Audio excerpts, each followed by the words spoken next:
Hello friends, ഞാനിന്ന് ഒരു ബ്രേക്ക്ഫാസ്റ്റിൻ്റെ recipe ആയിട്ടാണ് വന്നിട്ടുള്ളത്. ഇത് നമ്മൾ ഇതിനൊക്കെ എന്നും ബ്രേക്ക്ഫാസ്റ്റ് ആയിട്ട് ഉണ്ടാക്കുന്ന മുട്ടപ്പത്തിരിയുടെ റെസിപ്പിയാണ്. അപ്പോൾ മുട്ടപ്പത്തിരി ഉണ്ടാക്കാനായിട്ട് ഒരുവിധം എല്ലാവർക്കും അറിയായിരിക്കും. എന്നാലും അറിയാത്ത ആർക്കെങ്കിലും ഉണ്ടെങ്കിൽ അവർക്ക് വേണ്ടിയിട്ട് ഞാൻ ഈ വീഡിയോ കാണിക്കുകയാണ്. അതുപോലെ ഈ മുട്ടപ്പത്തിരി കാണുമ്പോൾ ചിലർക്കൊക്കെ കൺഫ്യൂഷൻ ഉണ്ടായിരിക്കും. ഇത് വേറെ നാട്ടിലൊക്കെ മുട്ടസുർക്ക എന്നുള്ള പേരിൽ അറിയപ്പെടുന്നുണ്ട്. അപ്പോൾ ഇത് നമ്മുടെ നാട്ടിൽ മുട്ടപ്പത്തിരി എന്നാണ് പറയുക. അപ്പോൾ അതുകൊണ്ടാണ് നമ്മളിത് മുട്ടപ്പത്തിരി എന്ന് പറയുന്നത്. അപ്പോൾ ഇത് ഉണ്ടാക്കാനായിട്ട് വളരെ കുറച്ച് ഇൻഗ്രീഡിയൻസ് മാത്രം ആവശ്യമുള്ളൂ. അത് വളരെ പെട്ടെന്ന് തന്നെ ഉണ്ടാക്കിയെടുക്കാൻ പറ്റും. അതേപോലെ തന്നെ ഇത് നോൺ വെജ് കറികളുടെ കൂടിയാണ് കൂടുതൽ ചേരുക. ചിക്കൻ കറി, മട്ടൻ കറി, ബീഫ് അല്ലെങ്കിൽ ചിക്കൻ ഫ്രൈയുടെ കൂടെ ഒക്കെ ഇത് കഴിക്കാൻ വളരെ ടേസ്റ്റി ആയിരിക്കും. ഇത് നമുക്ക് എങ്ങനെയാണ് ഉണ്ടാക്കുന്നതെന്ന് നോക്കാം. ഞാനിവിടെ വയനാടൻ കൈമയാണ് എടുത്തിട്ടുള്ളത്. നിങ്ങൾ ഏത് പച്ചരിയാണ് യൂസ് ചെയ്യുന്നതെന്ന് വെച്ചാൽ അത് എടുക്കാം. പക്ഷേ വയനാടൻ കൈമ ആകുമ്പോൾ നമുക്ക് അധികം നേരം വെള്ളത്തിലിട്ട് കുതിർക്കേണ്ട ആവശ്യമില്ല. ഞാനിവിടെ 1 മണിക്കൂർ മാത്രം വെള്ളത്തിലിട്ട് കുതിർത്തിട്ടുള്ളൂ. അപ്പോൾ നിങ്ങൾ എടുക്കുന്ന അരിയുടെ ഇതനുസരിച്ച് നിങ്ങൾ അരി സോക്ക് ചെയ്ത് വെക്കുക. അപ്പം ഞാനിവിടെ കുറച്ച് വെള്ളത്തിലിട്ടിട്ട് അരി കുതിർക്കാൻ വെച്ചിട്ടുണ്ട്. 1 മണിക്കൂർ മാത്രം ഞാനിവിടെ കുതിർത്തെടുക്കുന്നുള്ളൂ. വയനാട് കൈമ പെട്ടെന്ന് കുതിർന്ന് കിട്ടും, അതുകൊണ്ടാണ്. 2 കപ്പ് അരിയാണ് ഞാനിവിടെ എടുത്തിട്ടുള്ളത്. അപ്പോൾ 2 കപ്പ് അരിക്ക് 4 പപ്പടം ഇവിടെ ചേർത്ത് കൊടുക്കുന്നുണ്ട്. അതായത് 1 കപ്പ് അരിക്ക് 2 പപ്പടം എന്നുള്ള ഒരു അളവിൽ ചേർത്ത് കൊടുക്കുക. പിന്നെ 1/4 കപ്പ് ചോറും ഇതിൽ ചേർത്ത് കൊടുക്കുക.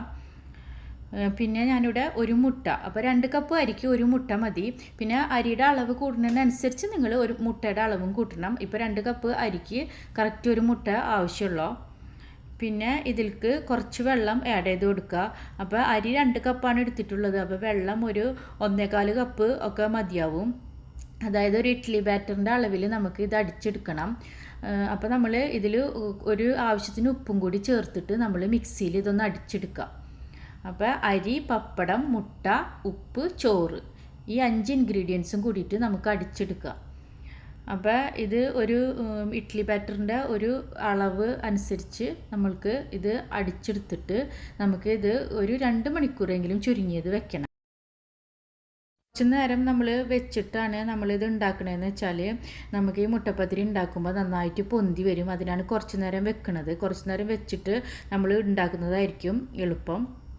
2 മണിക്കൂറിന് ശേഷം നമ്മൾ ഒരു അപ്പച്ചട്ടി എടുക്കുക. അതിൽ നമ്മൾ ആവശ്യത്തിന് ഓയിൽ ഒഴിക്കുക. അതായത് നമ്മൾ ഈ മുട്ടപ്പത്തിരി ഒഴിച്ചു കൊടുക്കുമ്പോൾ അത് മുങ്ങാൻ പാകത്തിലുള്ള ഓയിൽ ഒഴിച്ചു കൊടുക്കണം. അതിനുശേഷം നമ്മൾ ഒരു തവി മുട്ടപ്പത്തിരിയുടെ മാവ് ഇതിൽ ഒഴിച്ചു കൊടുത്തതിന് ശേഷം നമ്മൾ ഒരു സൈഡ് മറിച്ചിട്ട് കൊടുക്കുക. ഒരു ഗോൾഡൻ കളർ, ഒരു സൈഡ് കുറച്ച് ഗോൾഡൻ കളർ ബ്രൗൺ ആകുമ്പോൾ നമ്മൾ മറിച്ചിട്ട് കൊടുക്കുക. അങ്ങനെ 2 സൈഡും നമ്മൾ മറിച്ചിട്ടിട്ട് ഒരു മീഡിയം ഫ്ലെയിമിൽ ഇട്ടിട്ട് വേവിച്ചെടുക്കണം. ഹൈ ഫ്ലെയിം വേണ്ട, എന്നാലും ഉള്ളൊക്കെ നന്നായിട്ട് വേവുള്ളൂ. അങ്ങനെ നമ്മൾ അടിച്ചു വെച്ചിരിക്കുന്ന എല്ലാ മാവും വെച്ചിട്ട് നമുക്ക് ആവശ്യത്തിലുള്ള മുട്ടപ്പത്തിരി തയ്യാറാക്കി എടുക്കുക. ഇതെല്ലാവരും ട്രൈ ചെയ്യണം. വീഡിയോ കണ്ടിട്ട് ഇഷ്ടമെങ്കിൽ ചാനൽ സബ്സ്ക്രൈബ് ചെയ്യാൻ മറക്കരുത്. താങ്ക്സ്.